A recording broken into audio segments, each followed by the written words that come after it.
Hello, lovely humans! My name is Marvin, and for the first time in what feels like forever, we actually have a new Mario Kart. Mario Kart World! And you know what comes with a new Mario Kart? New tracks, or courses, whatever you want to call them, as well as some retro tracks reimagined. So I thought it'd be fun to race through all 30 tracks in this game and rank them all from worst to best. The way I did this is by racing through each track a couple times in versus mode, because if you didn't know, you can just race on them traditionally in this mode instead of having to drive over to them, and also race through them in time trials. And I'm mainly ranking these tracks on 4 main criteria. Aesthetics, do it look purty. Sound, is the song that accompanies the track a certified banger. Potential, with its concept, does it achieve that? And fun, really the only thing that should matter, but it's ironically less fun that way, so I threw all the other garbage onto it. And before we actually get into this list, just note that when it comes to my skill level with this game, I'd say I'm decent. Like, I can wrap my head around this game's mechanics without much issue, but I'm not gonna be able to pull off the shit people can do in time trials, Jesus. So yeah, don't expect a high level analysis about which tracks allow for the best mini turbos or whatever the f. But now that all that's out of the way, it's time to hit the road. Starting us off with, surprisingly, the only D tier on this list, we have 30, Desert Hills. Yeah, I don't really care for this one. They did make a few changes to this one, like the track's now themed around an archaeological dig site, that's neat. The Pokies in the original were replaced by the middle is now sand dunes, cause sure, and there's this new glider ramp if you want to spice things up, but I don't think those make up for what's a pretty boring track in terms of layout, and the fact that the song is far from a banger doesn't help. Now let's get on to C tier, starting with 29, Mario Bros. Circuit. Yeah, it's the first track, so it's one of the simpler ones with very wide turns, though there are a few cool shortcut opportunities. It does take some advantage of its rocky mountainous setting, and the song is good, definitely fits, but not much more to say about it. 28, Peach Stadium. There is no Shell Cup Peach Stadium in Ba Sing Se. We're just talking about the normal variant, and as for that, I mean, it's fine, but it just reminds me of Mario Circuit from the last game, and I think that's actually better, so it definitely puts this one down a bit for me. There also aren't any cool opportunities for tricks or shortcuts. There is this one cool path around the middle, but I'm pretty sure it's actually slower than taking the normal route, so it's only good for style points, I guess. 27, Faraway Oasis. Talk about wasted potential, man. You could do so much more with obstacles in an African savanna track, like running alongside Zebra Stampede, or dodging lions that can pounce on you, but instead there's a mudslide at the end. Lovely. At least there's some cool rail grind opportunities, and you get to drive up and down what feels like some sort of Temu Pride rock, but still, this is definitely the most disappointing new track in my opinion. 26, Choco Mountain. This track is basically unrecognizable. Not only did they change the whole theme to a muddy industrial arena type thing, though Nintendo still insists this stuff is chocolate, and they really warped the layout as well, but doesn't change the fact that I honestly don't care for Choco Mountain much anymore. Like, this is the 4th game it's appeared in. Give it a break already. We already have a mud monster truck arena in Wario Stadium. 25, Koopa Troopa Beach. Yeah, they didn't change too much with this one. It's still a SNES track, but there is some stuff I like. They keep the 5-lap structure of the original track, that's cute. The Koopa DJ above the starting line is also pretty cute, and the EDM remix of the Koopa Troopa Beach theme is pretty sick. But that doesn't change the fact you're driving around in a circle 5 times. But let's circle on over to B tier, which consists of 24, Moo Moo Meadows. I know this track is a bit of a meme and playing as the Moo Moo cow is lol so random, but let's be honest with ourselves, the track itself is just alright. They didn't even make any significant changes to it either, just took the track from 8 Deluxe, threw it in this game, and added some more hills. And because of the dynamic day-night cycle, most of the time you won't even be racing on this track during sunset, which is really disappointing. Though honestly, the only reason this isn't in C tier is because of all the memes.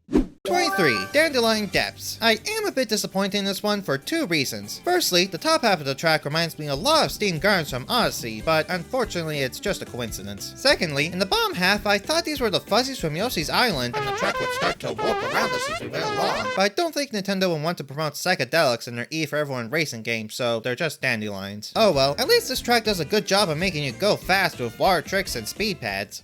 22, Shy Guy Bazaar. They really didn't do all too much with the aesthetics of this one, and I really don't care for the song that comes with this track, but they definitely spiced up with all the rail grinding and wall riding you could do. I mean, you could straight up pass over the bazaar the track is named after if you're good enough.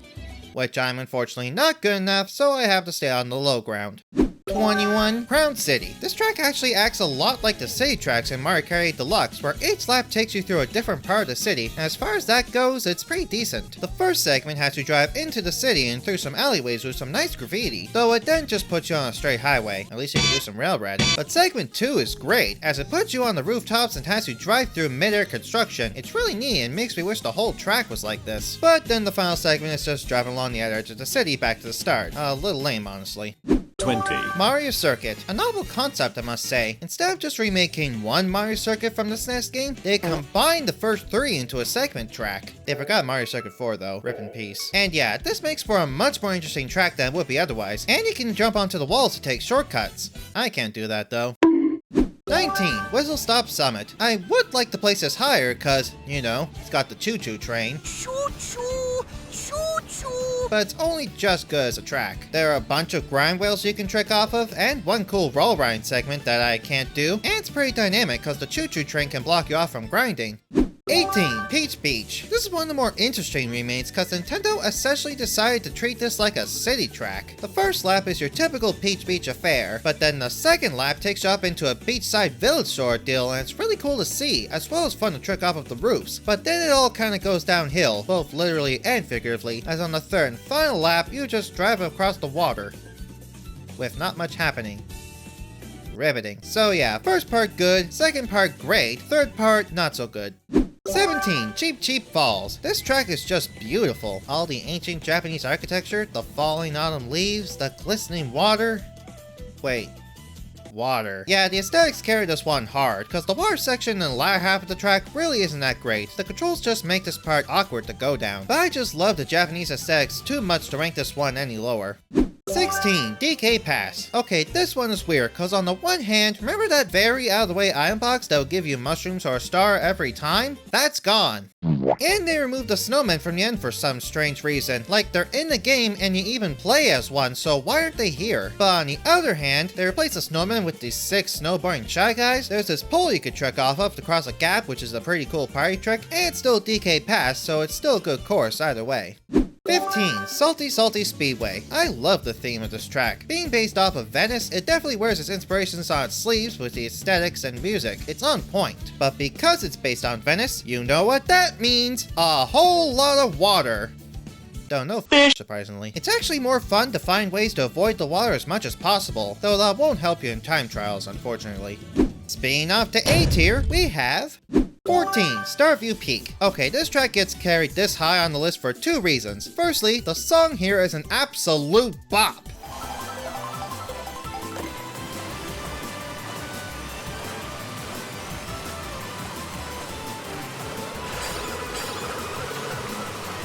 And secondly, this track is drop dead gorgeous. I mean, you got this glistening water section, and also the Aurora Borealis at this time of year, at this time of day, in this part of the open world, localized entirely within this track? Yes. But unfortunately, the actual track design isn't all too special, and there aren't really any good opportunities to railgun and such. Told you it was being carried. Yes. 13. Wario Stadium. Talk about one of the biggest glow-ups in this game. The original Wario Stadium was famous for 2 things, being the only track from Mario Kart 64 that was never remade, until now, and for being really long and boring. And obviously, both of those points have been addressed here. The track is a much better length, it's in a game where a bunch of ramps actually have a purpose, and instead of Wario's face copy-pasted along the walls, the track is properly themed around a monster truck dirt bike arena. Honestly, it's great that this track got the attention it desperately needed. 12. Airship Fortress. Yeah, they didn't do too much to change things up with this remake, but who cares? It's Airship Fortress, bitch! And it looks so much better than ever before, especially inside the airship. There's all kinds of new details you'll miss just driving by. And in terms of new stuff, there's mainly some rails at the beginning that are fun to go down, and they allow you to do a cool trick that I was actually able to pull off. Once. 11. Wario's Shipyard. It's a shame there's no underwater driving in this one, cause then this couldn't be a proper recreation, but I don't think that's necessarily a bad thing. I'm not super into the water physics of this game, but at least with all the rocky waves you can pull tricks off of them. And in terms of aesthetics, this version definitely pulls off the haunted ship graveyard much better than the original. Plus there's also some fun opportunities for a wall ride and some rail grinding towards the end, and that short gap jump is always fun to pull off. I even managed to pull off this trick. Probably the coolest thing I'm gonna do on this track, honestly. 10. Acorn Heights. Hey, remember the animated movie Epic? Yeah, of course you don't, but this track reminded me of that. I mean, you're a tiny little guy driving up and into a big tree, then you glide off a branch into a little area of big leaves and mushrooms, and finally you're driving back up the tree while dodging big acorns, and it's usually during this moment that the music really kicks in and makes you feel like you're going on a magical fantasy adventure.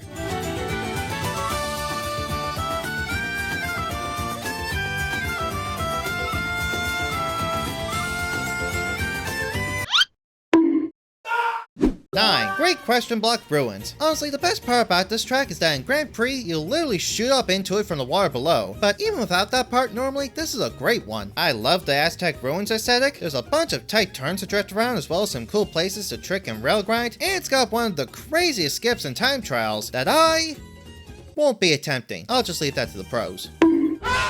8. Sky High Sunday. It's still pretty weird that this is the only 8 track in this game, even more so that they went with this one out of all of them, but I don't think it matters because it's much better here. There's no tacked on anti-gravity, it feels much better to race on, those rails that gave anti-grav boosts for some reason are just replaced with proper grind rails, it looks much better than it did in 8 Deluxe, and there's of course the sick wall ride on the final turn. I mean, what else could you ask for? Other than actually eat all this ice cream, dog damn does it look good.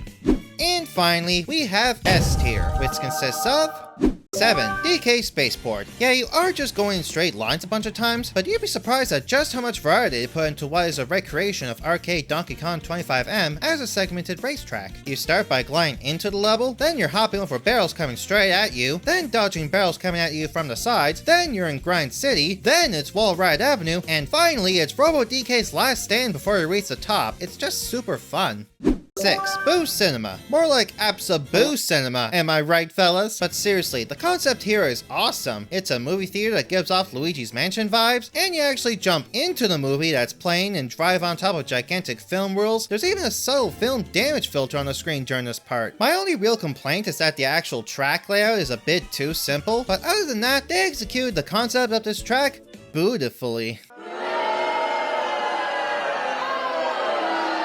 5. Toad's Factory. Finally, after 17 years, the legend returns! And yes, Mario Kart Wii is almost old enough to graduate high school. You may now proceed to feel old. And it's just as beautiful as the day we first met. Actually, it's even more of a beauty because you actually get to see what this factory is making. Brick blocks and little gacha balls full of items. And they also added this cool rail grind section towards the end of suspended steel beams, a wonderful addition.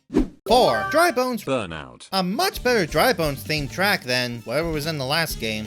The fact I can't even remember the name definitely says a lot. I mean, giving this one a Day of the Dead theme as well gives it so much more character. There's plenty of different routes you can take, and because you can actually drive in lava in this game if you use a mushroom or star, it allows for some shortcuts that you could only dream of in previous games. Truly magnifico.